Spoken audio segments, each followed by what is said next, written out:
कहानी की शुरुआत में हमें एक कैसल को दिखाया जाता है, लेकिन ये कोई कैसल नहीं बल्कि ये एक जेल है और इस जेल में उन कैदियों को रखा जाता है जो कभी सेना में थे। इस कैसल का जो कमांडेंट है उसका नाम है कर्नल विंटर, जो इस पूरे जेल का हर एक कैदी का ध्यान रखता है, उन पर नजर रखता है। अब विंटर को बताया जाता है कि यहाँ पर एक नए कैदी को लाया जा रहा है जो कि एक जर्नल है और उस जर्नल का नाम अर्विन है। ये सुनकर कर्नल विंटर पूरी तरह से हैरान हो जाते हैं क्योंकि आज तक इतनी बड़ी सेना के पोस्ट वाले किसी भी कैदी को यहाँ पर नहीं लाया गया। साथ ही यहाँ पर जितने कैदी होते हैं वो भी ये सब सुनकर हैरान होते हैं और सब के सब जनरल अर्विन को देखने के लिए पहुँच जाते हैं। जनरल अर्विन को यहाँ पर इसलिए भेजा गया था क्योंकि उन्होंने 8 सेना के फौजियों को यानी कि आर्मी सोल्जर्स को एक ऐसे मिशन पर भेजा था जिसके लिए प्रेसिडेंट ने मना किया था, लेकिन उन्होंने उनके हुक्म का पालन नहीं किया और उन 8 सोल्जर्स को मिशन पर भेज दिया, जिसके बाद सब के सब मारे गए और इसीलिए अब उन्हें इस जेल में भेजा गया है, जहाँ उन्हें सबसे पहले कर्नल विंटर के पास ले जाया जाता है। कर्नल विंटर उन्हें यहाँ के सारे रूल्स बताते हैं कि यहाँ पर कैदियों को किस तरह रहना पड़ता है। साथ ही वो अर्विन से कहते हैं कि मैं आपका बहुत बड़ा फैन हूँ, मैंने आपके बहुत किस्से सुने हैं, मेरे पास जंग से जुड़ी हुई किताबों का एक कलेक्शन है, मैं उनमें से किताब पर आपका ऑटोग्राफ लेना चाहता हूँ। और ये कहकर वो किताब लेने के लिए चला जाता है। यहाँ पर कर्नल विंटर का कैप्टन भी होता है, वो उन्हें यहाँ पर जंग से जुड़ी हुई और भी चीजें दिखाता है जो कर्नल विंटर ने इकट्ठा की हैं। इन सब चीजों को देखने के बाद जनरल अर्विन बहुत ज्यादा इम्प्रेस नहीं होते और वो कैप्टन से कहते हैं कि कर्नल विंटर ये सब इसलिए इकट्ठा करते हैं क्योंकि वो खुद कभी असली जंग में नहीं गए। और ये कर्नल विंटर सुन लेता है जिससे उसे बुरा लगता है। वो जानबूझकर अपनी किताब नहीं लाता और अर्विन से झूठ कहता है कि मुझे मेरी किताब नहीं मिल रही, जब मुझे मेरी किताब मिलेगी तब मैं तुम्हारा ऑटोग्राफ ले लूंगा।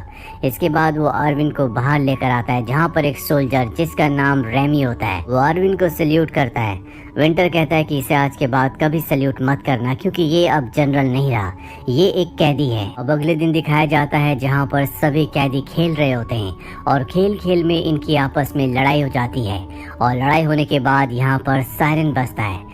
सायरन बजने का मतलब ये है कि सभी कैदियों को जमीन पर लेट जाना है। सारे के सारे जमीन पर लेट जाते हैं, लेकिन एक कैदी जिसे सबने मारा होता है वो अब भी खड़ा होता है क्योंकि उसे पता है कि वो निर्दोष है, लेकिन उसने रूल्स को फॉलो नहीं किया।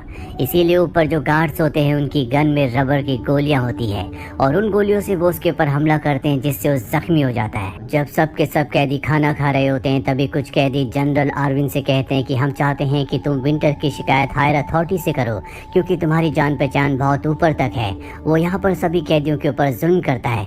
हम चाहते हैं कि उसे हायर अथॉरिटीज इस्तीफा देने पर मजबूर कर दे ताकि हम सबको चैन की सांस मिले। लेकिन यहाँ पर अर्विन उनकी मदद करने से मना कर देता है। वो कहता है कि मुझे 10 सालों की सज़ा हुई है, मैं अपनी सज़ा काट कर यहाँ से निकलना चाहता हूँ। ये कहकर अर्विन वहाँ से चला जाता है। सभी कैदी उसकी इस बात से उदास हो जाते हैं। अर्विन जब बाहर जाता है तो उसके पास एक बार फिर से रेमी आता है जो उसे सैल्यूट करता है क्योंकि वो उसे अपना आइडियल समझता है। और जब रेमी ऐसा कर रहा होता है तो ऊपर से कर्नल विंटर देख लेता है। ये देखकर उसे बहुत गुस्सा आता है क्योंकि सभी कैदी यहाँ पर अर्विन की बहुत इज्जत करते हैं जो इज्जत उसे कभी नहीं मिली। दरअसल वो अपने लिए ऐसी इज्जत चाहता था जो कभी कैदियों ने उसे नहीं दी। वो अर्विन से बहुत ज़्यादा जेलस है, इसीलिए वो रेमी के पास जाता है क्योंकि उसने उसके हुक्म की तामील नहीं की। उसने अर्विन को सल्यूट किया है, इसीलिए वो उसे पूरे दिन सल्यूट की पोजीशन पर उसके ऑफिस की तरफ देखते हुए खड़े रहने की सज़ा देता है। यहाँ पर बारिश हो जाती है जिससे उसे बहुत ठंड लगने लगती है। साथ ही उसका हाथ भी ऊपर रहते रहते बहुत ज़्यादा दर्द होना शुरू हो जाता है। उसे हाथ ऊपर रखने में बहुत तकलीफ हो रही होती है, जो देखकर अर्विन उसके पास जाता है और कहता है कि तुम अपना हाथ नीचे कर दो। और जैसे ही वो अपना हाथ नीचे करता है यहाँ पर विंटर के सोल्जर्स आते हैं और वो रेमी को बहुत बुरी तरह से मारते हैं। और अब क्योंकि अर्विन ने रेमी को हाथ नीचे रखने के लिए कहा था, इसीलिए अर्विन को सज़ा सुनाई जाती है कि वो सुबह से लेकर शाम तक पत्थरों को एक जगह से दूसरी जगह रखेगा। अर्विन इस सज़ा को एक्सेप्ट कर लेता है। यहाँ पर जितने भी कैदी होते हैं वो अर्विन के ऊपर शर्त लगाते हैं कि अर्विन इस काम को पूरा नहीं कर पाएगा और कुछ लगाते हैं कि अर्विन इस टास्क को इस काम को पूरा कर लेगा। और ये शर्त होती है सिगरेट्स की। और अब अर्विन पत्थर उठाना शुरू करता है जो उसे एक जगह से दूसरी जगह पर रखने हैं। यहाँ पर जिन कैदियों ने अर्विन के ऊपर शर्त लगाई होती है कि वो इस टास्क को पूरा नहीं कर पाएगा, वो जानबूझकर उसे गिरा भी देते हैं जिससे उसे चोट लगती है, लेकिन अर्विन हार नहीं मानता। वो सुबह से लेकर शाम तक पत्थरों को एक जगह से दूसरी जगह पर रखता है। और वो कैदी जिन्होंने आरविन के जीतने के ऊपर टास्क पूरा करने के ऊपर शर्त लगाई थी, वो इस शर्त को जीत जाते हैं, जिनसे उन्हें बहुत सारी सिगरेट्स मिलती हैं। इन सिगरेट्स को सैम नाम का एक कैदी आरविन के पास लाता और कहता है कि ये सब तुम्हारे लिए है। आरविन कहता है इन्हें सब कैदियों में बंटवा दो। दरअसल वो स्मोक नहीं करता और रेमी उन सब सिगरेट्स को बाकी सभी लोगों को, सभी कैदियों को बांट देता है। यहाँ पर सब के सब आरविन की बहादुरी को जानते हैं कि किस तरह से उसने जंगें लड़ी हैं, किस तरह से उसने कई बार दुश्मनों को हराया है। सैम आरविन को बताता है कि मेरे पिता आपको जानते थे, आपके साथ वो कई जंगें लड़ चुके हैं। वो अपने पिता का नाम उसे बताता है। आरविन कहता है कि मैं तुम्हारे पिता को जानता था, वो बहुत बहादुर सिपाही थे, उन्होंने मेरे साथ कई जंगें लड़ी हैं, इसीलिए मैं तुम्हारे पिता का शुक्रिया अदा करता हूँ। और ये सुनने के बाद यहाँ पर सैम को अपने पिता पर गर्व होता है। वहीं अगले दिन जब आरविन बाहर आता है तो देखता है कि वहाँ पर कैदी दीवार बना रहे होते हैं, जो कि कर्नल विंटर ने सबको काम दिया है ताकि उनका दिमाग, उनका शरीर बिजी रह सके। लेकिन यहाँ पर जितने भी कैदी दीवार बना रहे होते हैं वो इस काम से बोर हो रहे होते हैं। आरविन कहता है कि कभी भी किसी काम को इस तरह से नहीं करना चाहिए, बल्कि तुम्हें इस काम को दूसरे एंगल से सोचना चाहिए। तुम्हें ऐसा सोचना चाहिए कि तुम अपने लिए एक किला बना रहे हो, और जब तुम ऐसा सोचोगे तो तुम्हारे मन में उत्साह आएगा, तुम इस काम को अच्छे से करोगे। यहाँ पर रेमी बैठा होता है। आरविन रेमी से कहता है कि सबको अच्छे से दीवार बनाना सिखाओ। दरअसल रेमी के पिता का यही काम था। और इसके बाद रेमी सबको दीवार बनाने का सही तरीका बताता है। सबके सब बहुत उत्साह से दीवार बनाते हैं और एक बहुत ही खूबसूरत दीवार को तैयार करते हैं। ऊपर से कर्नल विंटर ये सब कुछ देख रहा होता है। ये देखकर उसे बहुत ज्यादा जेलसी होती है और वो अपने सोल्जर्स को ऑर्डर देता है कि इस दीवार को तोड़ दिया जाए। दीवार के सामने बुलडोजर लाया जाता है ताकि दीवार को गिराया जा सके, लेकिन बुलडोजर के सामने रेमी खड़ा हो जाता है। वो कहता है कि तुम इस दीवार को नहीं गिरा सकते, हमने इसे बहुत मेहनत से और उम्मीदों से बनाया है। और तब कर्नल विंटर ऑर्डर देता है कि सायरन बजा जाए। सायरन बजने लगता है, सब के सब कैदी जमीन पर लेट जाते हैं, लेकिन रेमी जमीन पर नहीं लेटता। उसके बाद कर्नल विंटर गोलियां चलाने का ऑर्डर देते और इशारा करते हैं कि उसके सर पर गोली मारी जाए। हालांकि ये गैर कानूनी है। यहाँ रेमी के सर पर रबड़ की गोली लगने से उसकी मृत्यु हो जाती है। तो देखकर सभी सोल्जर्स को गुस्सा आता है। आरविन रेमी की बॉडी को उसी दीवार में दफना देता है जो सब ने बहुत मेहनत से बनाई थी। इसके बाद सभी सोल्जर्स यहाँ पर रेमी को एक शहीद की तरह श्रद्धांजलि देते हैं। उसे सैल्यूट भी किया जाता है, जो आज से पहले इस कैसल में, इस जेल में नहीं हुआ। ये देखकर कर्नल विंटर को बहुत गुस्सा आता है। आरविन के पास उसके सेल में जाता और कहता है कि अगर तुमने इस बारे में कभी किसी को बताया तो मैं तुम्हें हमेशा के लिए काल कोठरी में डाल दूंगा। आरविन कहता है कि सभी कैदी तुम्हारे खिलाफ हैं, तुम्हें अपना इस्तीफा दे देना चाहिए। कर्नल विंटर कहता है कि ऐसा कभी नहीं होता और ये कहकर वो वहाँ से चला जाता है। जिसके बाद वो ब्रिगेडियर से मिलता है और कहता है कि आरविन की दिमागी हालत खराब हो चुकी है। वो यहाँ पर कैदियों को भड़काता है, उसे हमें पागल खाने भेज देना चाहिए। ब्रिगेडियर कहते हैं कि तुम्हें उसका नाम इज्जत से लेना चाहिए और ये कभी मत भूलना कि वो मेरा दोस्त है। इसके बाद ब्रिगेडियर आरविन से मिलने के लिए जाते हैं और कहते हैं कि तुम्हें विंटर के खिलाफ कुछ नहीं करना चाहिए, तुम चाहकर भी उसे उसके पद से नहीं निकाल सकते क्योंकि उसकी पॉलिटिकली बहुत जान पहचान है। आरविन ब्रिगेडियर को बताता है कि वो यहाँ पर कैदियों के ऊपर जुल्म करता है, वो रूल्स को तोड़ता है, सब कैदी उससे परेशान है। ब्रिगेडियर कहते हैं कि तुम्हें कोई खास ठोस सबूत लाना होगा जिसके बाद मैं उसे उसके पद से निकाल सकता हूँ।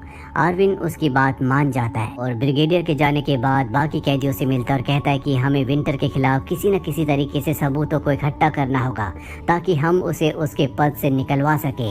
यहाँ पर सैम भी होता है। आरविन सैम को भी अपने साथ शामिल होने के लिए कहता है, लेकिन सैम मना कर देता है क्योंकि उसे लगता है कि ये अपने प्लान में कभी कामयाब नहीं हो सकते और वहाँ से चला जाता है। ऊपर से विंटर ये सब कुछ देख लेता, उसे समझ में आ जाता है कि आरविन कुछ न कुछ प्लान कर रहा है। इसीलिए वो सैम को अपने पास बुलाता है और कहता है कि अगर तुम मुझे उनके प्लान के बारे में बता दो तो मैं तुम्हारी सज़ा कम करवा दूंगा। सैम उसका साथ देने के लिए राजी हो जाता है। ये आरविन को दिखाया जाता है जो सभी कैदियों के साथ एक मीटिंग करता और बताता है कि हमें पूरे के पूरे जेल में यानी कि पूरे के पूरे कैसल में अपना कब्जा करना होगा और यहाँ पर हमारे देश का जो झंडा है उसे उल्टा फहराना होगा, जिसका मतलब होता है दुख, परेशानी और पीड़ा।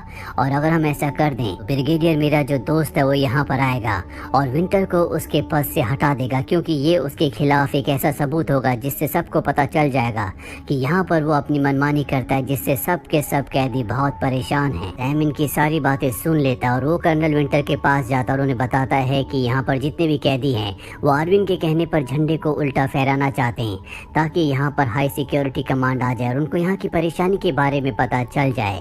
ये कहकर सैम वहाँ से निकल जाता है और अब कर्नल विंटर अपने पूरे केबिन में, पूरे ऑफिस में झंडे को ढूंढता है, लेकिन उसे झंडा नहीं मिलता। इसीलिए अगले दिन वो सैम को बुलाता है।